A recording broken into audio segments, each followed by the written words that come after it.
Peace, family. Have you ever heard that the reason Solomon fell out with God was because he had many wives? That's only part of the reason. The reason Solomon fell out with God was because he had many strange, alien, foreign, dog, heathen wives. I said all of those references and those derogatory terms because that's what God calls these people in the Bible.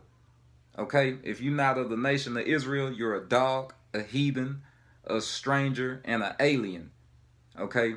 These are the epithets that belong to you if you're not of the 12 tribes of the children of Israel, according to the Bible and according to God.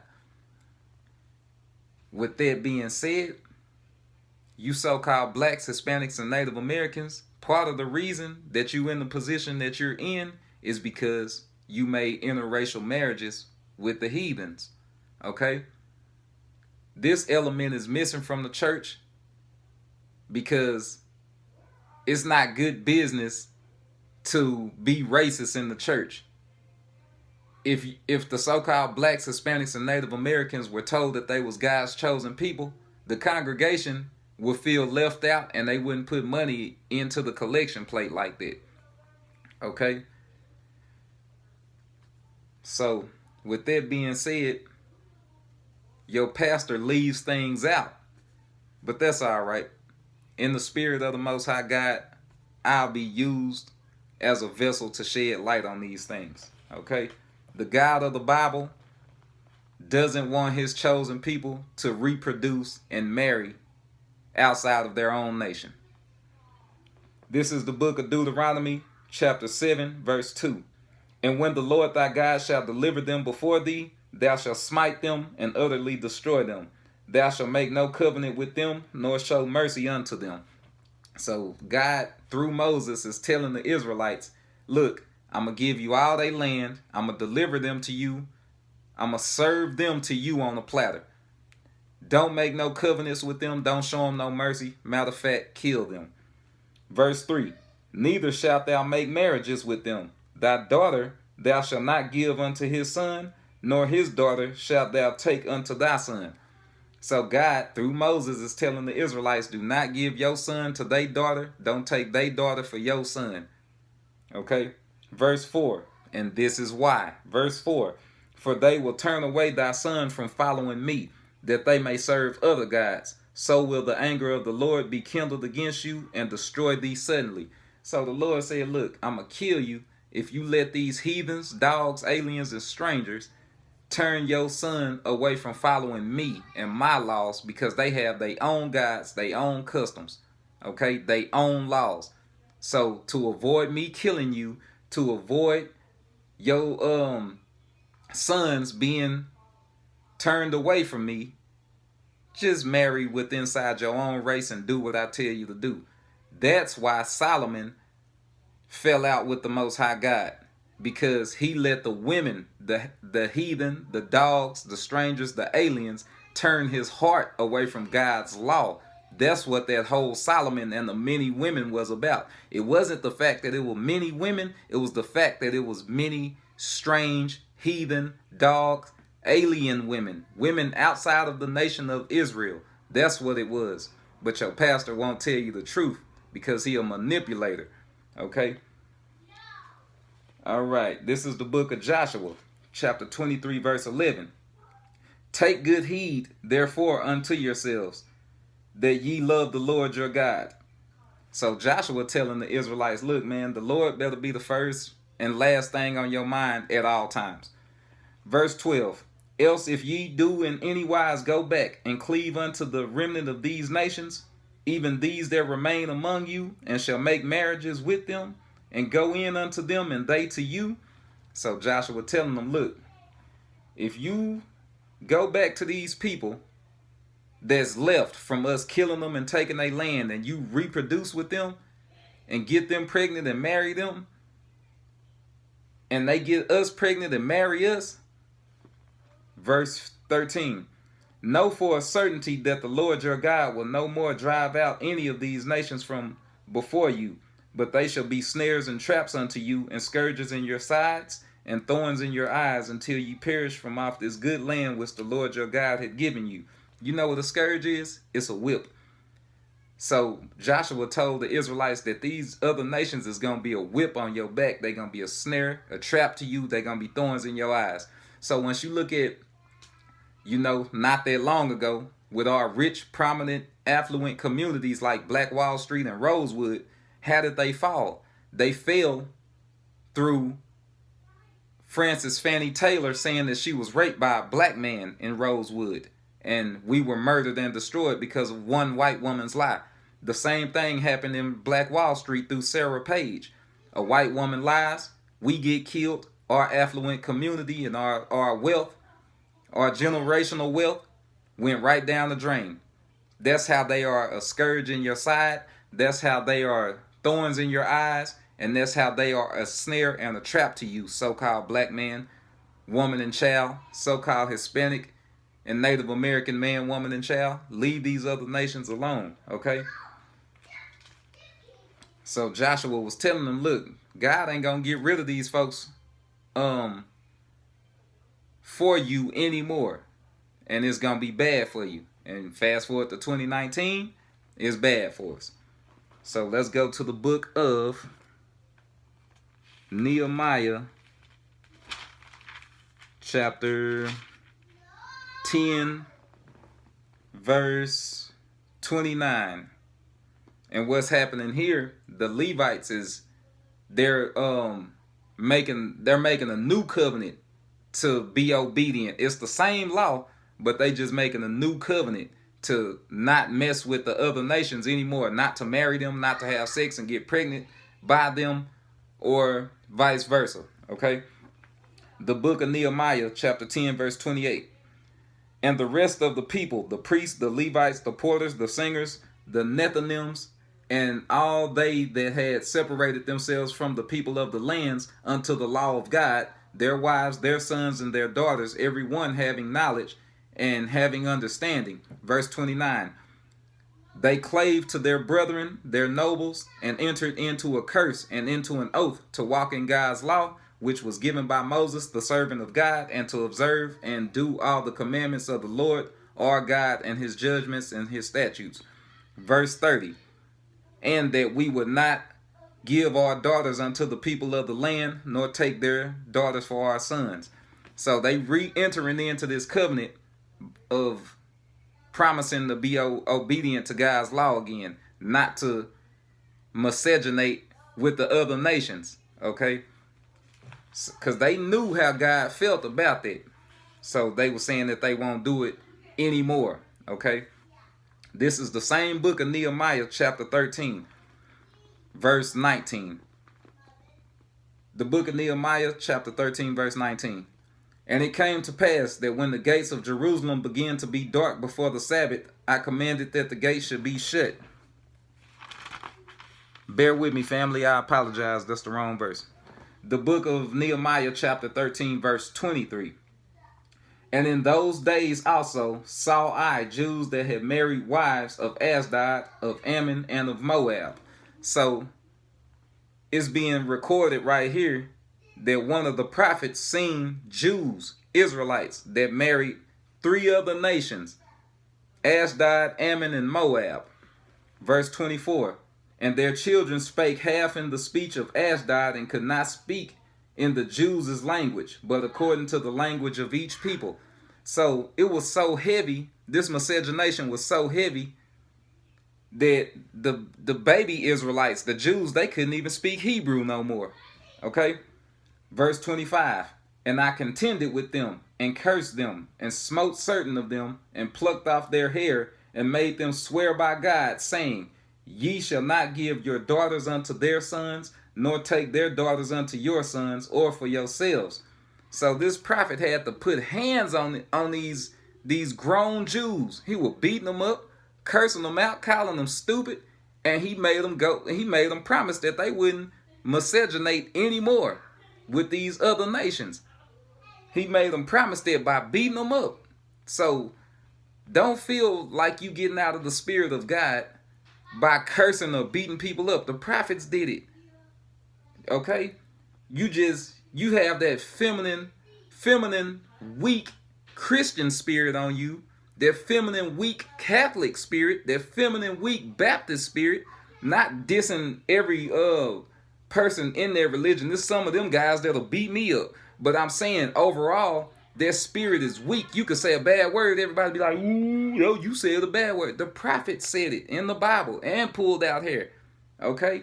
So let's not act like everybody will, because when you see a Jesus Christ movie, you see this feminine white boy getting beat with whips, and that's how you picture that Christianity should be, effeminate as hell. That's how you feel it should be, but it's not like that. These guys were men. You have to be a man to keep the laws of God. Okay? Verse 26. Did not Solomon, king of Israel, sin by these things? Yet among many nations was there no king like him, who was beloved of his God, and God made him king over all Israel. Nevertheless, even him did outlandish women cause to sin. So that's what's happening. That's why Solomon fell out with God. It wasn't because he had many wives. It was because he had many foreign wives, heathens, dogs, aliens, strangers. It was because of their customs that they made Solomon start partaking in, burning incense to strange gods. We gonna get there right now, because your pastor is only telling you a piece of the story. Everybody always think it's a sin to have multiple wives. That's not a sin to have multiple wives. Abraham went into 2 women. Sarah, Hagar, because Isaac and Ishmael did not have the same mama. Okay? So it's not a sin to go into many women and marry many women. It's a sin to marry foreign women, because in Deuteronomy 7 verse 3, it was a law to leave those women alone. They dogs. They'll cause you to break God's law. Okay?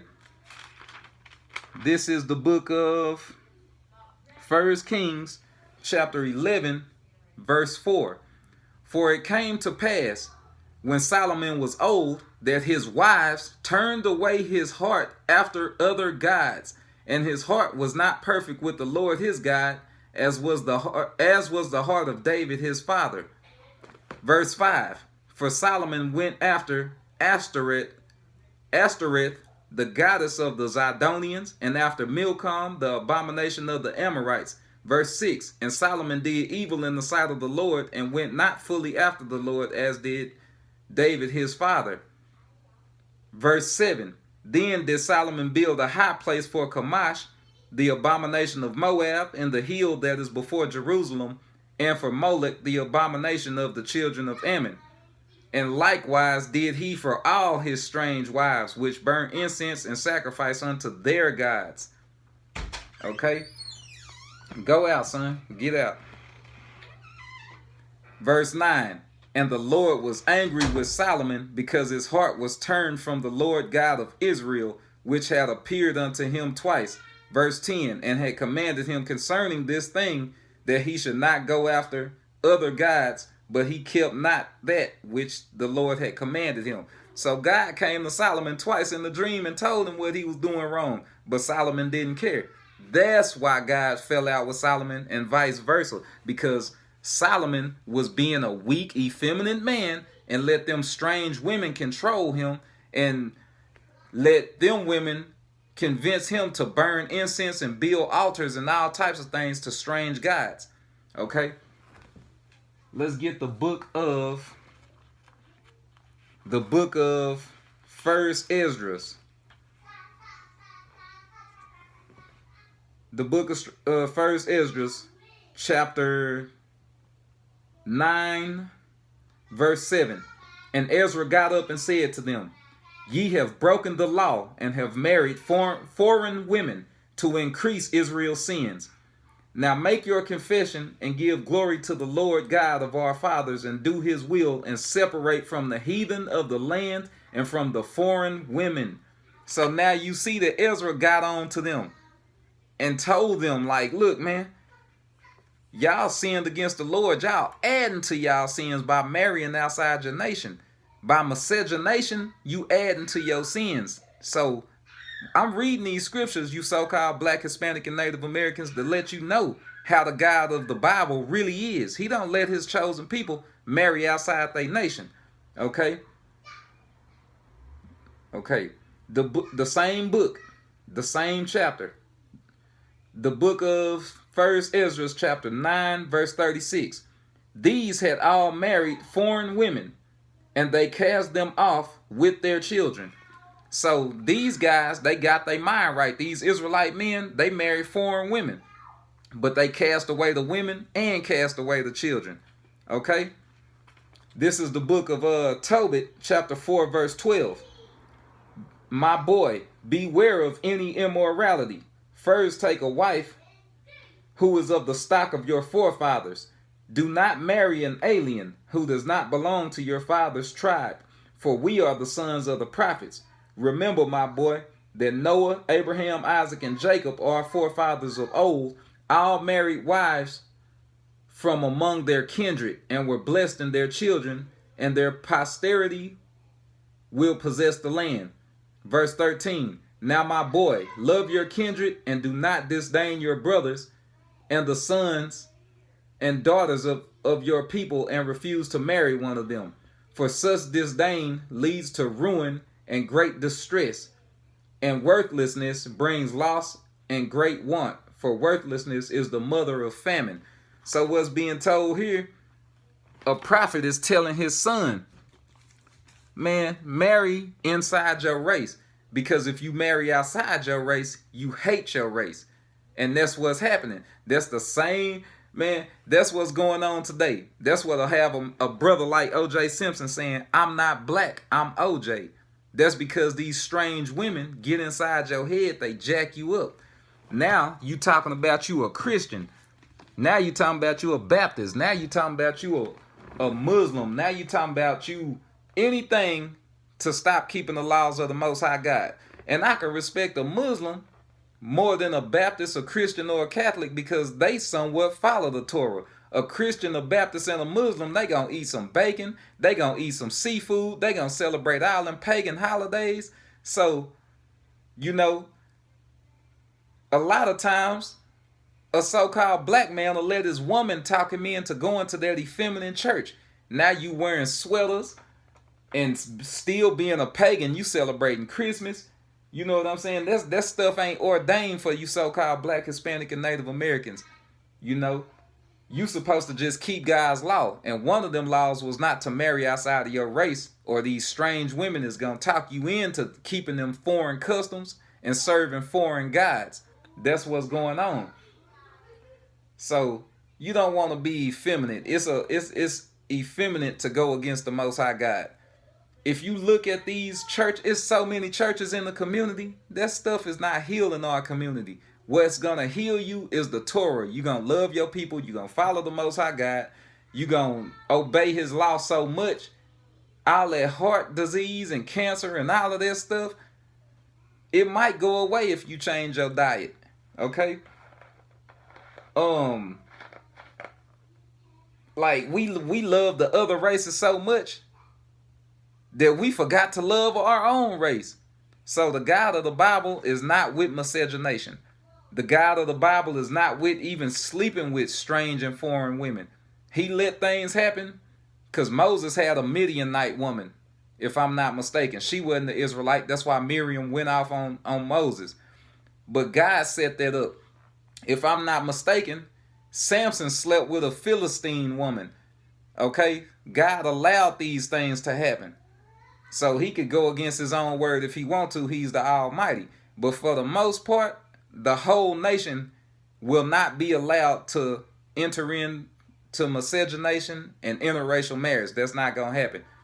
So I keep it real by telling you that God let guys like Samson and Moses have foreign women, but that rule don't apply to the whole nation of Israel. So you so-called blacks, Hispanic, and Native Americans, y'all stop thinking the God of the Bible is going to allow you to rip and run with all these people. That's not going to happen.